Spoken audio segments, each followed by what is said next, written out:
Если бы сегодня была бы та же самая ситуация на территории Абхазии, вы воевали бы еще раз и ваши братья против грузинов? Я скажу откровенно, я нет. Я нет, потому что то, что я сейчас, ту вакханалию, которую я вижу в Абхазии, я воевал не за это.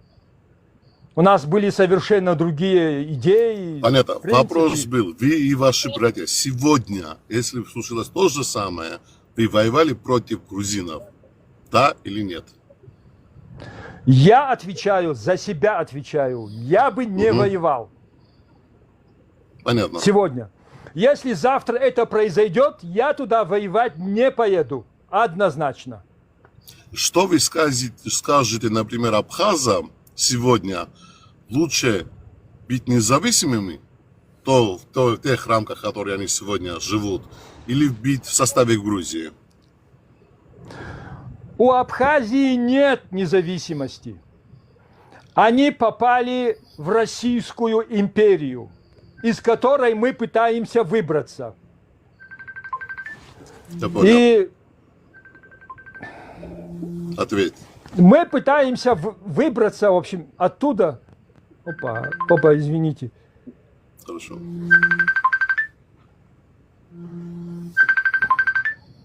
Да, ему звонят, Ика. Ика, не пасухос, боло კითხვას და მე ჩავალ, კარგი? ტელეფონმა დავურეკა. ბოდიში ქვევით მივმართავ, ვახო level თუ აქ ახარ, თხოვ запроси მიეცი რა. Извините. Да, ничего. У них нет экономики, у них нет государства, у них нет независимости. То, что у них творится, в моем понимании, полная вакханалия. За эти 34 года так называемой независимости они не смогли построить государство. У них демографические проблемы еще сверху. И я считаю, что единственным выходом из той катастрофической ситуации, в которую попала сегодня Абхазия, это договориться с Грузией. На каких условиях, это уже ваш вопрос. Федерация, конфедерация. Ну, смотрите, Ибрагим, это понятно, ваше мнение понятно. Хотя вы военный, который принимали участие в этом конфликте. Сегодня вы видите Абхазию независимой или в составе Грузии? Прошу вас, короткий ответ я веду. Я сегодня вижу Абхазию только в составе Грузии. На каких условиях, это второй вопрос. Я вас покидаю на этой ноте. Ибрагим, дай Бог вам здоровья, хотя мы враги, но врагов тоже надо уважать. Ика, малыба, вак, чирордат. Каргат. До свидания, Леван. До свидания. Ибрагим, сейчас я подыму Альдону. Слабый пол тоже не будем обижать, но пока подыму Альдону, хотел у вас спросить вот ваши взгляды. Понятно, что война началась 14 августа 1992 года, но до войны были волнения.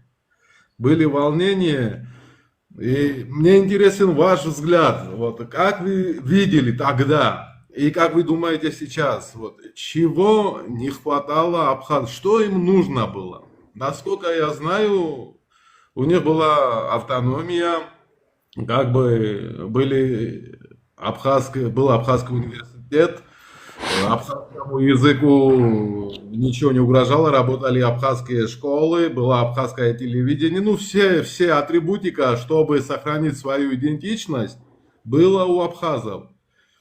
Чего им не хватало и что вызывало у них волнение? Вот на тот момент ваши взгляды, что вы видели со стороны? Вот как третье лицо мне интересно. Ну, я видел, что абхазы, вот точно так же, как вы сейчас сказали, считают, что и считали тогда, что их идентичности, ихнему языку угрожают со стороны Грузии. Они были в этом убеждены. Абхазский госуниверситет, настолько я помню, тогда должен был перейти на грузинский язык. Потом население грузинское, которое жило на территории Абхазии, уже по численности доминировало. Они считали, что основные должности побережья полностью заняты грузинами, а абхазы оттеснены туда выше в горы, что они живут только в селах, и у них нет права спуститься на побережье где-нибудь, в общем, получить какую-нибудь будку, чтобы там кофе варить или еще что-нибудь. То есть они считали, что идет полное доминирование грузинского населения, что идет давление со стороны Грузии. Тогда именно вот эта пропаганда, которая тогда была, именно вот этот страх, в общем, ну, абхазы начали наводить давно забытые связи со своими родственниками на Северном Кавказе. Я первый раз в Абхазию попал только в 90-м году. Я уже говорил, что в 89-м году я смотрел на эти события в новостях и не мог понять, что не могут поделить грузины в Сухуми. Поэтому точно такая же ситуация была у нас на Северном Кавказе, и мы их, в принципе, не то что поняли, а прочувствовали. Потому что угроза со стороны России, нашей идентичности, языка, культуры, это было все реально тогда. Понятненько. Альдона, здравствуйте, Альдона. Добрый вечер, господа. Батону Ибрагим, очень приятно с вами общаться. У меня тут один вопрос. В основном вы ответили уже на мои вопросы, которые у меня были подготовлены. Вот абхазская сторона принципиально отказывается от Грузии, диалога с Грузией, ссылаясь на прошлые трагедии. Но почему-то эта принципиальность исчезает, когда речь идет о России, стране, чья история с Кавказом была куда более кровавой. Вот почему вот это вот так? Как вы думаете? Я знаю точно. Сейчас они поняли, они знали, в принципе, что такое Россия, но проблема была совершенно в другом. Вы знаете, в Абхазии после войны было одно волшебное слово. Оно называлось «занято». Это слово можно было написать мелом на каком-нибудь заборе, и это становилось фактом или документом. Сейчас, откровенно говоря, абхазское общество в этих условиях не развивается. Они вырождаются в прямом смысле этого слова. У них нет рождаемости, у них гибнут в автоавариях от наркотиков, от алкоголизма, и у них нет перспективы. Я это вижу своими глазами. Но они упорно считают себя союзниками России. Я даже от одного своего бывшего товарища слышал такую фразу: вот сейчас Россия воюет в Украине со всем миром, а мы в свое время, в 92-м году, тоже воевали со всем миром.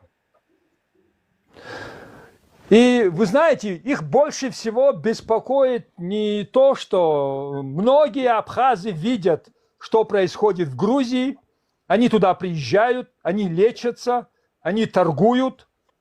И я думаю, что торговый оборот со стороны Грузии значительно превышает, чем тот оборот, который со стороны Сочи. Я в этом уверен.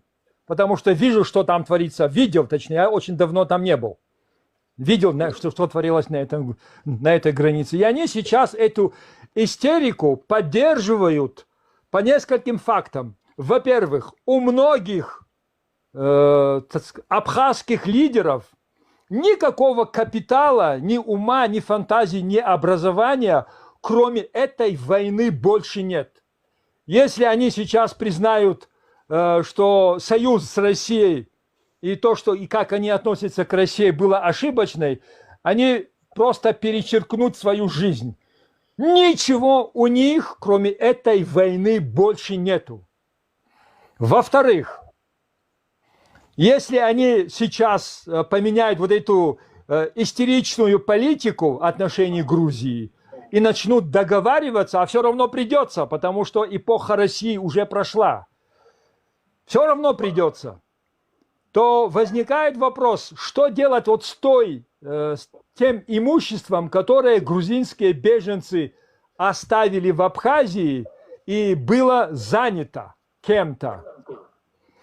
По международным законам, по правам человека, по правам по частной собственности на землю, что-то придется кому-то и отдавать.